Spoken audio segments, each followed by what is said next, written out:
So if we start looking at personality in the infant, and we're going to follow them all the way up to old age, we see that personality is not strongly formed in infancy. It is genetic, but it doesn't show up as strongly as you're going to see it as in adulthood. In the first 6 months of life, the infant is discovering who they are physically. So we've got the sensory motor stage. They're playing with their body, their perceptions, their actions. So that is the first emergence of the self. Okay, who you are. At about 9 months old, children start to display what's called joint attention. So this is where infants realize that if they look at something, then somebody else can look at it too, or they can draw somebody's attention to something to point it out to them. So it is the first concept that I am different than you, that I am my own unique self, and this is the first stage in understanding that I am my own unique person. Okay, and that happens at about 9 months old.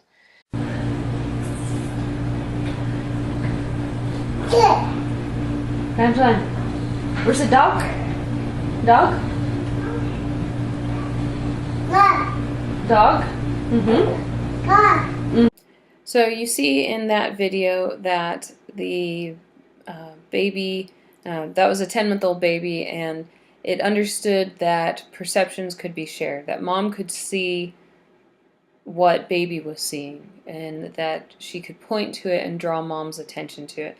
And that happens, it happens earlier than 9 months old, but it's definitely fully developed in most normal children by 9 months old.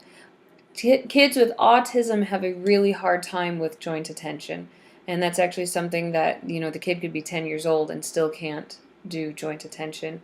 They seem to be lacking a sense of empathy with other people, a sense of understanding that other people are different than who they are. Now, self-recognition happens by 18 months old, so a year and a half. So this is when a child is able to see themselves in a mirror and recognize that that's actually them. And this is a big sign of that a animal knows that they exist separate from everybody else. It's our biggest marker that they have a sense of self. So here's a few videos of not only children showing self-recognition, but also animals.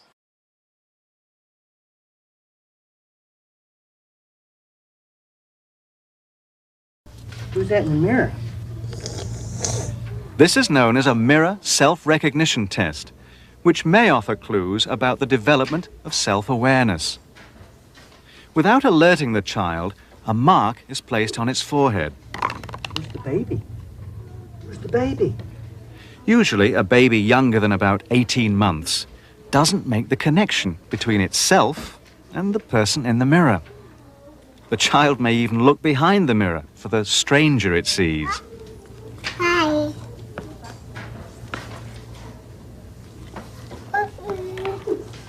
Hi. Dad. But by about 18 months, there's a change in the child's awareness. Now it notices the red dot and the link between itself and the image in the mirror. It's not red anymore. What's not red? My this. My head. Over the next few years, children go on to fulfill their human birthright, constructing an increasingly sophisticated sense of self. They will have a rich and complex life of the mind, and a sense of being the central characters in their own dramas.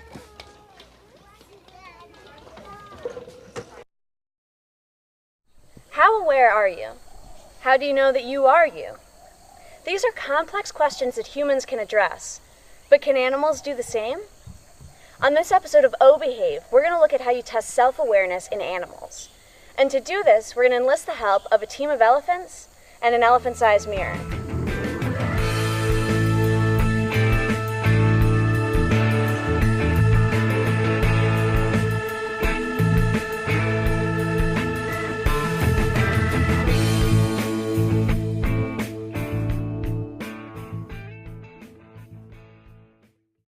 My name is Elise. This is O Behave, a new YouTube series by Think Elephants International. Out here in northern Thailand, we conduct research to learn more about Asian elephant intelligence and behavior. Today we want to look at how elephants have passed a test indicating that they can recognize their own reflection. Now you may take for granted that when you look at yourself in the mirror, you understand that that beautiful face looking back is your own. But are we alone in this ability? As it turns out, only 8 species on the planet can demonstrate this self-recognition. Those include all the great apes, which are humans, chimpanzees, bonobos, gorillas, and orangutans. Also, dolphins, and a bird called the magpie. And the elephants made the cut as well. So what actually happens when you place an animal in front of a mirror? Dr. Josh Plotnick and his colleagues demonstrated that elephants, when exposed to a mirror over a period of time, go through a number of different changes in their behavior, as scientists have shown in those other species. The first of these stages is called social behavior. The first stage is social. The animal sees its reflection and simply sees a stranger. Your dogs and cats will do this, and sometimes act aggressively towards the image, or will be uninterested altogether, but will never move beyond this stage. However, it's vital and initial to understanding your reflection. Stage 2, test behavior. Now, the animal begins to learn to test its reflection. In other words, why is that animal doing the same thing that I'm doing? Elephants and other animals in this stage will begin to test the physical mirror and also their reflection. By moving their trunk and body in novel directions, or repetitively moving themselves in and out of mirror view, elephants can learn that the reflection creates a mirror image. Now we're moving on to stage 3, self-directed behavior. This is where we start to see some really cool behavior. At some point, the animal recognizes the mirror reflection as themselves. They start using the mirror to investigate parts of their body they've never seen before, or their faces in ways that may seem familiar to anyone that uses a mirror in the morning to check themselves out. What would you do if you had never seen your own reflection before? What would you inspect first? Chimps groom, magpies preen, but what do elephants do? As it turns out, the elephants really like to look inside their own mouths and check out how their trunks move, and the males, they're pretty impressed with their tusks. Final stage, the mark test. All of these behaviors certainly seem to demonstrate that the elephants understand what they're looking at. But how can we test this in a more concrete way? Well, back in 1970, Gordon Gallup, a chimpanzee researcher, was the first to come up with an answer. Gallup's solution? The mark test. In this test, the scientist places a visible mark on an animal's body at a location they can only see in the reflection of a mirror.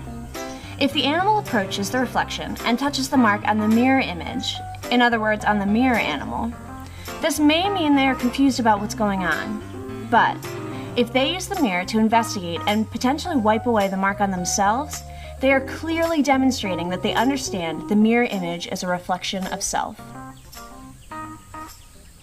The mirror self-recognition task is a way to test for self-awareness in animals. A sense of self relates to what you know about yourself and others, and what makes you, well, you, both physically and mentally. The capacity for self-awareness in the animal kingdom is rare, but even more interesting may be an animal's ability to feel or empathize with others. Why would this have evolved? Well, the way that we interact in social groups affects our ability to know ourselves and to know the individuals we interact with. So in a way, many of these social and intelligent behaviors, like complex cooperation and conciliation, seen in families or amongst friends, have roots in your understanding of your mirror reflection, as first demonstrated when a 2-year-old child looks at herself in the mirror and proclaims, "Hey, that's me." We ultimately want to contribute to the overall knowledge of elephants. The mirror test makes us think about them in a way that makes us realize maybe they're not so different from us after all.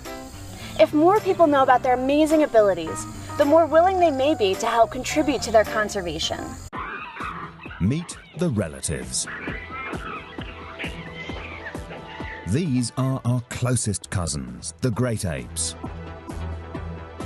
We like to think we're different. But a few million years ago, we were just the same. Now we dominate the planet. Somehow we humans have left apes far behind. Or have we? Through a series of experiments, we'll prove that apes are much closer to us than anyone thought. Startling images reveal that their instant memory is far superior to ours. Lettuce. Apes can understand hundreds of words. Better. They have a form of language. And they use more complex tools than anyone realized. By looking at the differences and similarities between apes and us, we may find the secret ingredient that makes apes apes and humans human.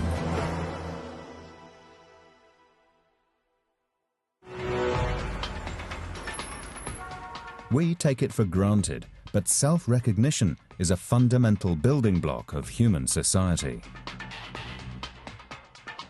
We exist as individuals, each with our own unique features. Scientists believe self-recognition is essential for our survival. We can live in large groups because we recognize similar features to our own in others. We can tell friend from foe.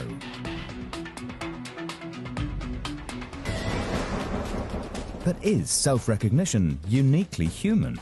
Show a monkey a mirror and it thinks it's another monkey. It attacks. But how will our closer relatives, the great apes, react when faced with their own image? This 3-year-old chimpanzee has never seen a mirror before.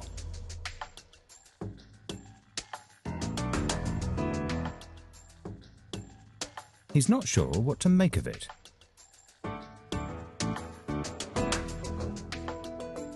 Erect fur is usually a sign of fear or anger.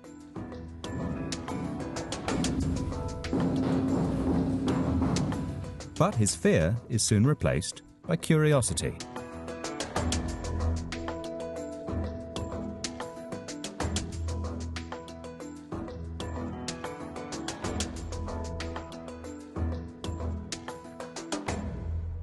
When chimps see themselves in mirrors for the first time, they naturally assume it's another chimp, the way a human being who's never seen themselves before does, and begin to play with the mirror image.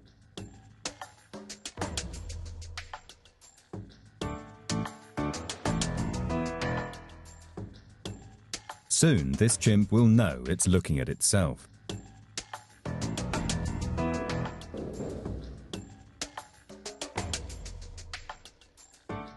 Just like these older chimps, they know exactly what mirrors do.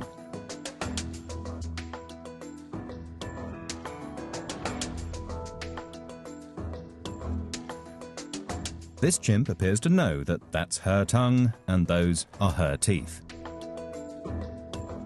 Chimpanzees seem to have a concept of the bodily self that allows them to look into a mirror and say, that image is equivalent to this body. But how can we prove that humans and chimpanzees really identify the figure in the mirror as themselves? Psychologists have a well-known test for this. It's called the mark test.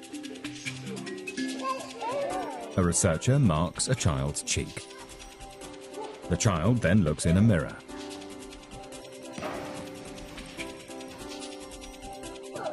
He moves his hand up to the mark. He recognizes himself.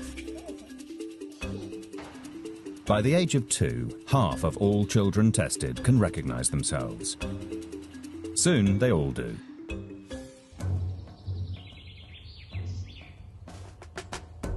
So, can our ape cousins pass this test? A keeper places a mark on a female orangutan.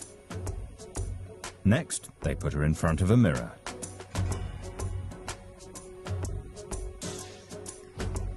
She has seen her reflection before, but this time she notices that something has changed. Her hand goes to the mark.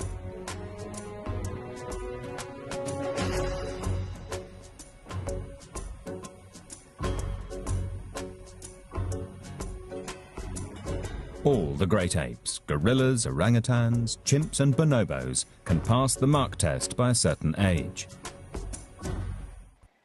By 18 to 24 months, children have developed the idea of categorical self, which we talked about in the gender chapter.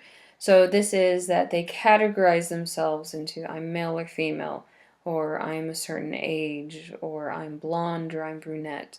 So they begin to categorize who they are, and that's a basic building blocks of understanding their self. So all of this emerging self is based on cognitive development. As the brain physically develops, the child is able to understand things a lot better. When the brain is still in its simple infantile phase, children just don't have the capacity, the physical capacity, to have a broader understanding of who they are. So it really takes the physical development of the brain for this to occur. It also requires social experience. So you have to interact with other people. Feral children who don't interact with other human beings have very small selves. They have little self-concept. Because we see each other by our reflection of how that person acts in relationship to me. So if I'm a child, I only know that I'm smart because people tell me I'm smart, or my teacher tells me I did good on a test. I only know that I'm worth something because the people around me act like I'm worth something. Even as adults, we don't know our worth. We don't know who we are unless the people around us are reflecting ourselves. This is what we call the looking glass self. The looking glass is an old term for a mirror. So we see ourselves in our reflection in other people. And this is one reason why people are more comfortable around people who see us as we see ourselves. If I see myself badly, if I have poor self-esteem, a bad self-concept, then I'm going to want people who see me that way because I'm comfortable seeing myself a certain way. And if they see me a different way, then it's going to make me really question who I am. It's going to make me have to rethink who I am. It's also how people are brainwashed, how people get manipulated and transformed through bad relationships. Because you have a certain self-concept, you have your identity, you get into this relationship, and over time, the reflection you're getting is really a negative one. You're helpless, you're worthless, you're so worthless that you can be abused, you can be treated badly. And because who we are is based, human psychology is we're based on what we see of ourselves and other people, eventually we start to take that in and it starts to become part of us and we change how we see ourselves. So this is something that can be used positively, like in raising your children, or it can be used negatively in abusing people or in brainwashing people. Okay, this is also why we want to be careful in how we do treat other people, because no matter how independent we want to be in today's society, that what other people say about you doesn't matter, or I could care less about other people's opinion. But it doesn't matter what you care about. Your psychology and your brain changes who you are based on the opinions of other people. So we want to be really careful in how we express criticisms and how negative we are towards other people. And we also need to be careful about who we surround ourselves by, because those people can change us. So I mentioned temperament before. Temperament is the basic building blocks of personality. This is what the baby's born with. A lot of people would say this is the biological or the genetic personality. And then personality is when society builds, social interactions build onto that biological foundation. So we see temperament in infancy. If you've had a baby or been around babies, you know they're born with a certain personality, or what we call temperament. So these are just tendencies to respond in predictable ways. It's a very simplified version of the personality. Now, temperament does not predict a lot of what a person's personality is going to be like when they get older. It does predict some things. For instance, you can see how shy your child is going to be by Do they respond with anxiety when strangers come into view, or are they happy about it? You can also predict whether your kid's going to like a roller coaster or be a risk taker by doing things like when the baby's old enough, toss them in the air. And do they like that, or do they start crying? If they start crying, then most likely they're going to be less of a risk taker and not like roller coasters. Personality really plays a big role in parenting. This is something we call goodness of fit. Parents have personalities and babies have personalities, or temperaments at least. And sometimes those two do not go together well. And when that happens, there's a lot of problems. This is one of the leading causes of child abuse. Most parents do not abuse their children because they're evil, nasty people. Most parents abuse because they're very frustrated. So goodness of fit can be moderated through parenting techniques. Parents can be taught how to parent a difficult child, or if the parent's personality is difficult. For example, you have a very shy, quiet child who's naturally well behaved, and the parent is rambunctious and energetic, and they really want a child to match that energy. They can be taught how to calm things down for this child. It might be overwhelming for that kid. Parents also need to learn to interpret their children's cues, because a lot of parents just bulldoze over their children and don't even realize how much ignoring they're doing. Pay attention when you see parents and their kids together. How much are those parents actually listening and paying attention to their children's cues and what their children are doing and saying? And then sensitive responding. Sensitive responding is probably the number one criteria for raising good children. Do you pay attention to what they need? Do you respond when they need you to? And do you back off when they don't need you to? Nowadays, with helicopter parenting, parents are very anxious. They want to jump right in. They want to fix problems. If kids are fighting, they want to mediate and handle that situation. And that's not always a good thing. A lot of times kids need to do things on their own. Kids need to learn to self-soothe. They need to learn to handle their relationships. And so a smart parent holds back. The French actually call it the pause. Even in infancy, if a baby is crying, they'll usually let the baby cry for at least a few minutes, just so that they can see, what does the baby really need. Maybe the baby's just a little fussy and they've just kind of woken up a little bit and then they're going to go back to sleep. If you jump in there, try to give them a bottle, try to talk to them, sing to them, rock them back to sleep, it can be very disruptive to their minds and their emotions, and it's not good for the baby. So giving them, 5 minutes, even 10 minutes, that's not what we would call crying it out. That's simply getting attuned to the baby's rhythms to see, what does the baby actually need? Is the baby actually hungry? Is the baby actually upset? Are they really sick? If a baby cries for more than 5 or 10 minutes, there's something wrong. But a lot of babies will just cry for a few minutes and then they'll settle down and they'll relax or they'll go back to sleep. So sensitive responding is really, really important for raising good children. By the way, on this slide, you don't need to know the names Thomas and Chess. Okay, just understand the concept goodness of fit. All right, so let's get into the older ages. So you have 5 to 8 years old. So this is early elementary school. Children start to think of themselves in ways that don't just describe physical traits, which if you talk to a kid less than 5 years old, it's, I'm a boy, or I'm a girl, I'm blonde, I have blue eyes, I'm whatever. It's physical. It's all physical. 5 to 8 years old, they're starting to get more psychological and more social. I have a lot of friends, or I don't have any friends. I'm smart. I like to spend time with my best friend playing soccer. So their self-concept has grown to include more than just their physical characteristics. They also start using a lot more social comparison, which is also when we see self-esteem take its first dip, okay? Because self-esteem is strongly affected by how we compare ourselves to other people. So At 5 years old, they know whether they are better than others or worse than others. My niece is 5 years old, and she just competed for Miss Springfest at her little school.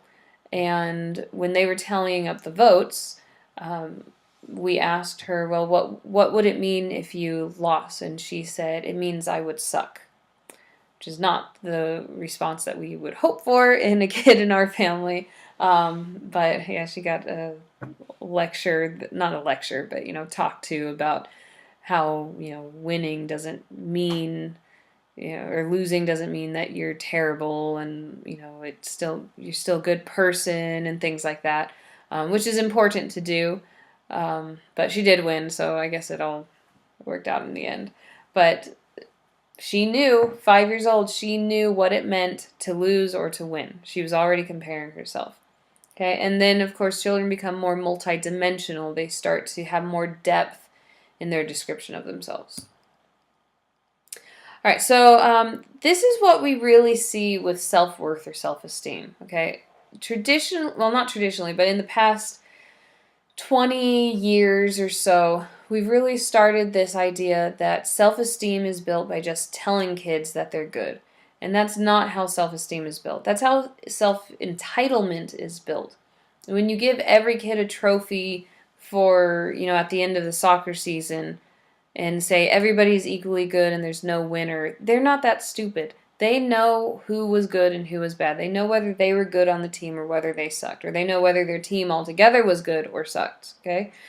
That's not how you build self-worth. That just gives them the idea that I deserve to be a winner no matter how good I am. I know that I suck, but I think I should still do really well. Self-worth is built by a bunch of factors that you are actually, in reality, good at. Are you good at school or scholastic competence? Are you popular? Are you socially accepted? How is your behavior? If you behave badly and you're always getting in trouble, you'll feel worse about yourself. If you are good at sports, you feel better about yourself. If you are pretty or handsome, you feel better about yourself. This is what creates a sense of self-worth. And it's more complicated than just this, but this is a simplified hierarchy of how we build self-worth. Now, you don't have to be good at all of them. That's the good news. If you are great at school, like you're an excellent writer, but you suck at athletics, you can still feel good about yourself. You have to actually be good, reality good, not just the school system pats you on the head and says, here's your honorable mention, you're fantastic. You have to actually be good at something, because kids know. I mean, think about when you were a child. You knew whether you were actually good at something or not. As a parent, your responsibility is to make sure that your child is good at something. That's how you build self-esteem in your child. It's real life experience, real life accomplishments. I get a lot of people in therapy, a lot of clients in therapy who come in and say, I have terrible self-esteem, I feel horrible about myself, what do I do? And I say, get out of therapy and go do something with your life, because talking about it isn't going to make you feel better about yourself. Doing something, go travel, go pick up a hobby, learn to dance, learn to ride a horse, learn to shoot a gun, do something in order to actually be good at something. That's how you have self-worth. That's how you build your self-esteem, is you're actually good at something.